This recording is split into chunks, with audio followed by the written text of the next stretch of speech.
And we ask Allah that we do join him in the paradise. On Thursday afternoon of the 14th of December 1995, Abu Ziyad al-Najdi was caught up in the ambush of the five brothers in Eygpt. While some of the brothers were killed instantly, Abu Ziyad jumped out of the jeep from the back despite being seriously injured, and together with Abu Hammam fought until he was killed. The Croats riddled his body with bullets even after he was killed, displaying their hatred of the Muslims. We ask Allah subhanahu wa ta'ala to accept the actions of Abu Ziyad and admit him to his company in the presence of the Prophet and the companions on whom he modeled his beautiful character, and in the presence of those men who fulfilled the covenant that they had made with Allah. يا شهيد آفل البدر هلالا ولدا يا شهيد أم تراهم غاشية أبصارهم يا شهيد آفل البدر هلالا ولدا. Dr. Abu al-Harith from Libya, Doctor of the Mujahideen, Eygpt, Thursday 14th of December 1995. عصبة من شباب أقبلوا من بعيد يعرضون الوفاء للإله المجيد. The bravest of the youth who came from far to fulfill their duty for the Lord most glorious.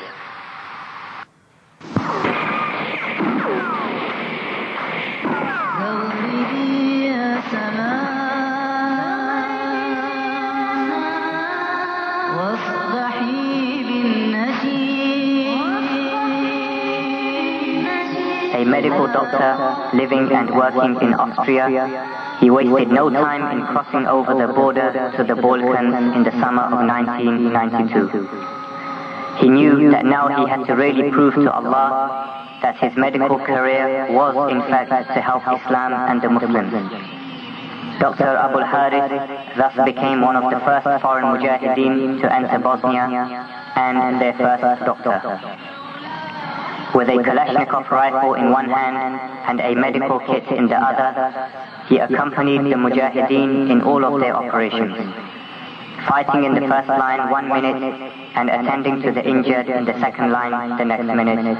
Abu al-Harith used the medical knowledge that Allah had given him and became the doctor in charge of the Mujahideen. Even though there were many responsibilities on him, he was never once seen to be complaining about anything.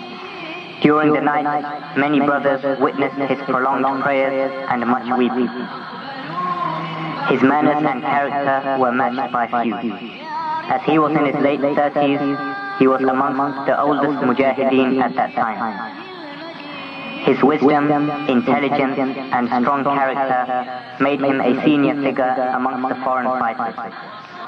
While some of the younger brothers would urge irrational action at some incident, Abu al-Harith would take things more easy and not make haphazard decisions based on panic and emotion.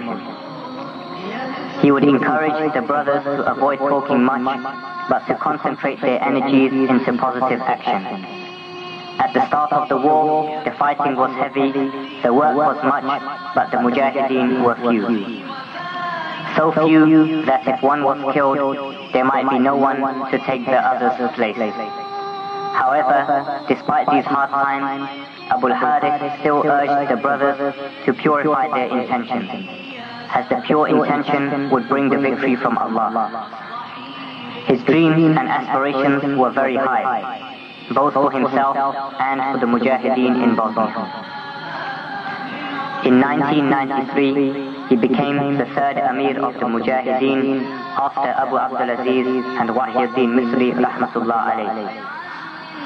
At this time, the Mujahideen were locked into a fierce war with the Croats.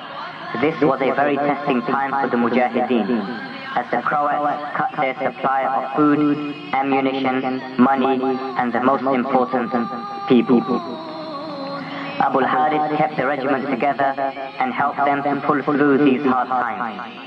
Under his command, many crushing defeats were inflicted upon the Croats in Travnik and the surrounding areas. Despite his wisdom, Abu al-Harith was still a very brave fighter. One night during the war with the Croats, Abu al-Harith was traveling with 4 other Mujahideen whilst they were stopped at a Croat checkpoint. Rather than give themselves up, the brothers fought the Croats.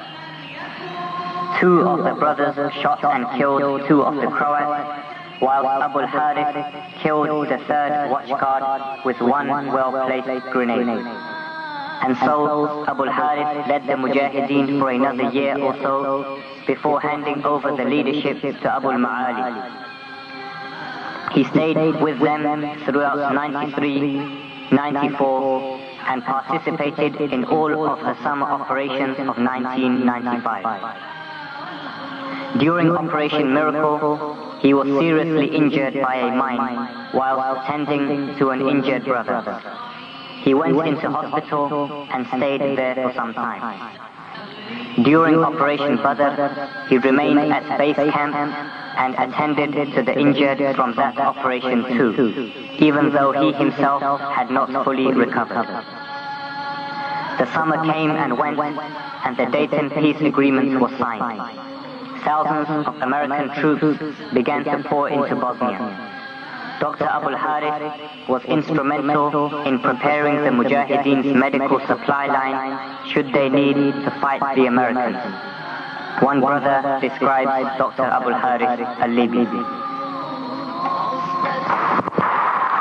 Abu Harith, he was the prime example of a Mujahid, relying completely on Allah and completely selling the life of this world for the next. This brother, he had studied medicine, and he was at one time the Emir of the Mujahideen. But the brother stepped down for another brother to take the position of the Emir of the Mujahideen. But he still was a prominent leader in the Mujahideen regiment. He would never think about himself. His own desires never came into the equation, always thinking about what was best for Islam, the Muslims, and what Allah wanted from us. And no decision did he ever make, but did he refer back to what Allah and His Messenger would have been pleased with in that situation. Not just in mere talk, but in every small action and large. Abu Harith and the rest of the leaders of the Jihad had to bear much more than just what we had to bear as a simple soldier on the ground, the shelling and the fire of the Serbs. But they have to bear the political strains of the whole world upon their shoulders. But Abu Harith, he always put his trust in Allah and never feared anybody. And this came very clear to me one time in the situation when the Americans came to Bosnia. And the situation had developed in such a way that it seemed as if we were going to have to fight the Americans. And Abu Harith, he turned to me and he said, we will become an example for these Bosnians, that we will fight for our belief to the last man. Either Allah will give us victory and we will defeat them, or they will kill all of us. But we will not flee, and we will be an example for the Bosnians.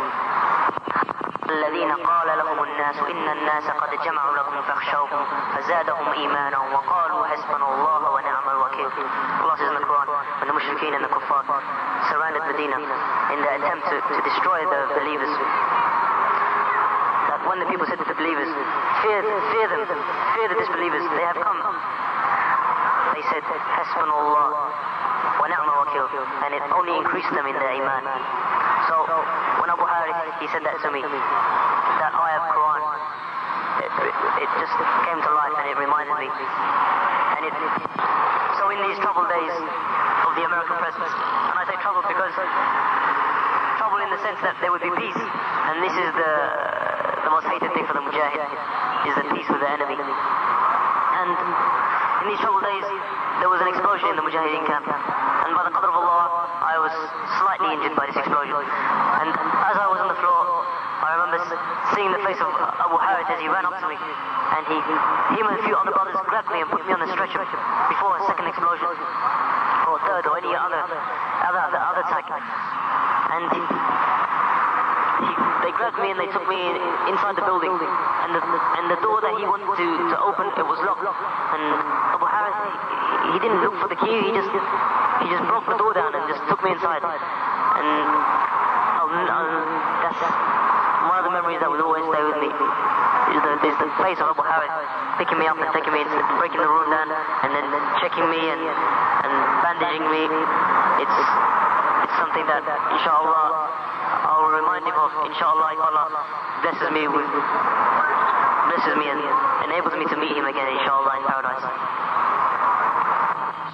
On Thursday, 14th of December, 1995, 2 days after burying Sayyad al-Falastini, Dr. Abu al-Harith was killed in a well-planned ambush orchestrated by the Serbs, Croats and the UN, along with 4 of the other most senior Mujahideen in Bosnia.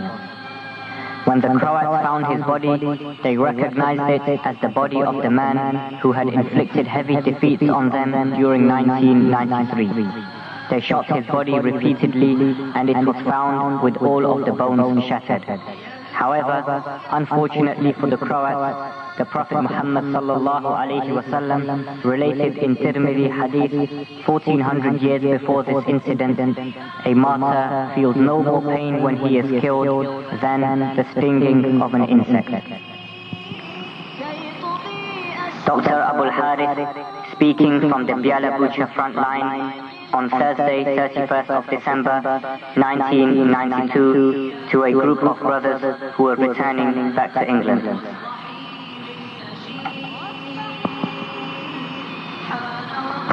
do want to say nice goodbye for you, for your the best and for your families. I hope that Allah give you thawab during the control, during the ribat, during the stay with us here, which is the best.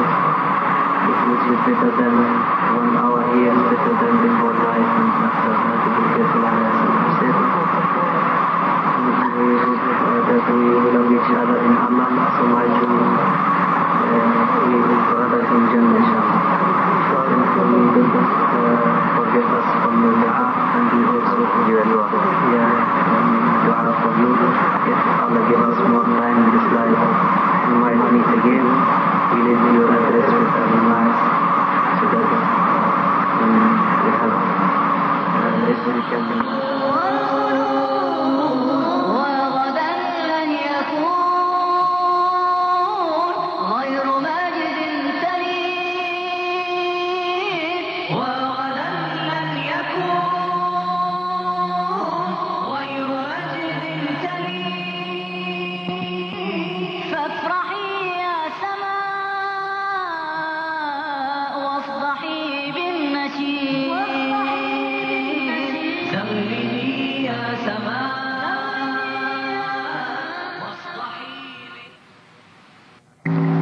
Sheikh Anwar Sha'ban from Egypt, Sheikh of the Mujahideen and military commander, Shepsha, Thursday, 14th of December, 1995.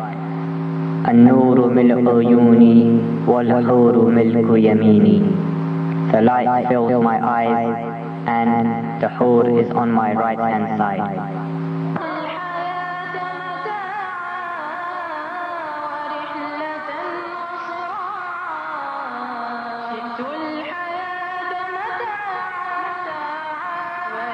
Born and brought up in Egypt, he worked hard from the very beginning to uplift the laws of Allah and eradicate evil wherever he was.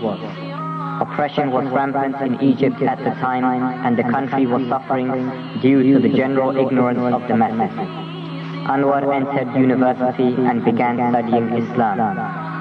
As the persecution of the Muslims in Egypt reached its peak, Sheikh Anwar was from amongst those few scholars who were openly challenging the regime and speaking out against its unjust practices.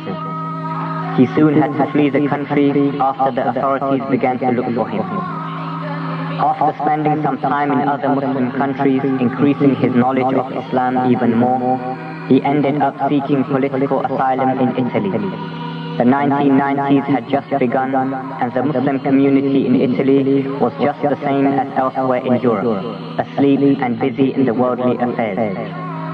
With the help of a few